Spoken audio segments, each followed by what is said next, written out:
नमस्कार दोस्तों, स्वागत है आपका मेरे YouTube चैनल प्राइम इन्फॉर्मेशन पर। आज हम यूएनओ का थर्ड पार्ट पढ़ने वाले हैं, आर्थिक एवं सामाजिक परिषद। इसमें पहले तो 18 सदस्य थे, लेकिन करंट में 24 दिसंबर 1973 के संशोधन के बाद से इसकी सदस्य संख्या 54 हो गई है।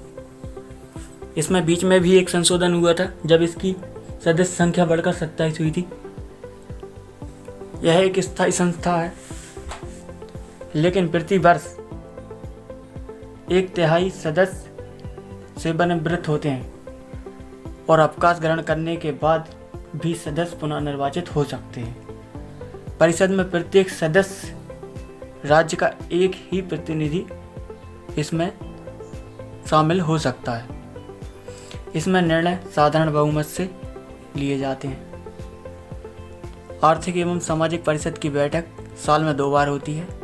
एक अप्रैल महीने में होती है जो कि न्यूयॉर्क में होती है, और दूसरी जुलाई में जो जेनेवा में होती है।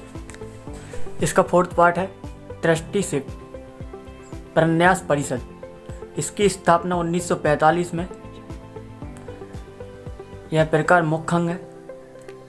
इसके अध्यक्ष हैं एलेक्सिस लेम्के, फ्रांस से हैं, जो कि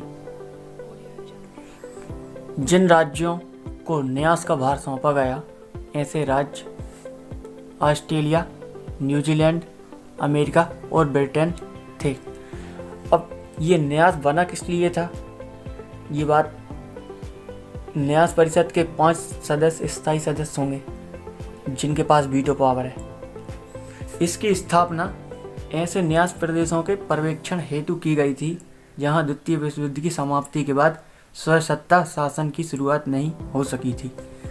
इसका मतलब यह है कि जब वर्ल्ड वार 2 हुआ और जो भी कॉमनवेल्थ कंट्री हैं, ब्रिटिश सरकार ने वहाँ से अपनी शासन सत्ता हटा ली और जो कंट्री थी उन्हें स्वसत्ता उनके हाथों में सौंप दी। लेकिन कुछ कंट्रियाँ ऐसी भी थीं जो कि स्वसत्ता करने की अभी काबिल नहीं हुई थी, तो उन्हें एक ट्रस्ट की आवश्यकता थी। तो ये ट्रस्टीशिप प्रन्यास परिषद उसी ट्रस्ट को चलाने के लिए बनाया गया था। तो इसके जो भार था ऑस्ट्रेलिया, न्यूजीलैंड और ब्रिटेन के पास था, क्योंकि ये डेवलप कंट्री पहले से ही रही हैं। अंतर्राष्ट्रीय न्यायालय, यह संयुक्त राष्ट्र का एक प्रमुख अंग है। अंतर्राष्ट्रीय न्यायालय की स्थापना हेग, नीदरलैंड में 3 अप्रैल 1946 को की गई थी। अंतर्राष्ट्रीय न्यायालय की संविधि में 5 अध्याय तथा 70 अनुच्छेद हैं। इसमें न्यायाधीशों की संख्या 15 रखी गई है। इनकी नियुक्ति 9 वर्षों के लिए होती है। प्रत्येक 3 वर्ष बाद 5 न्यायाधीश अवकाश ग्रहण करते हैं और कोई भी 2 न्यायाधीश एक ही देश के नहीं हो सकते। मतलब कि एक सदस्य देश से एक ही न्यायाधीश अंतर्राष्ट्रीय न्यायालय में नियुक्त हो सकता है।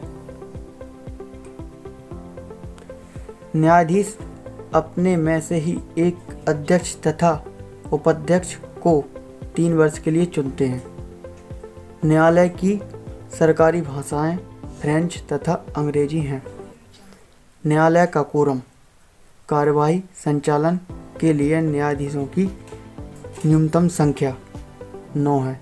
यदि 9 न्यायाधीश न्यायालय में उपस्थित नहीं होंगे तो कोरम पूर्ण नहीं होगा और कार्यवाही आगे नहीं बढ़ेगी। अंतर्राष्ट्रीय न्यायालय में भारतीय न्यायाधीश एवं उनके कार्यकाल, यहाँ पे मैंने एक चार्ट में बताया कि अभी तक भारत से कितने न्यायाधीश अंतर्राष्ट्रीय न्यायालय में नियुक्त हुए हैं। तो सबसे पहले बेनगल रामराव, जो कि 1992 से 1953 तक रहे। नागेंद्र सिंह 1973 से 1988 तक। रघुनंदन पाठक 1989 से 91 तक। दलवीर भंडारी ये 2012 में नियुक्त हुए।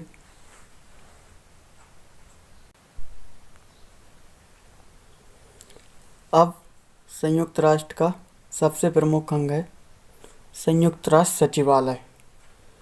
संयुक्त राष्ट्र सचिवालय संयुक्त राष्ट्र का एक प्रमुख अंग है जो संयुक्त राष्ट्र महासचिव द्वारा नेतृत्व होता है।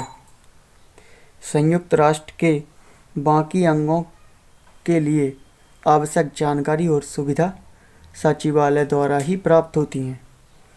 सचिवालय का प्रमुख महासचिव होता है जिसे महासभा द्वारा सुरक्षा परिषद की सिफारिश पर 5 वर्ष की अवधि के लिए नियुक्त किया जाता है। महासचिव को दोबारा भी नियुक्त किया जा सकता है, मतलब महासचिव का कार्यकाल निश्चित नहीं होता, उसे डबल से भी नियुक्त किया जा सकता है। त्रिगवेली जो कि नॉर्वे से हैं, संयुक्त राष्ट्र सचिवालय के प्रथम महासचिव थे।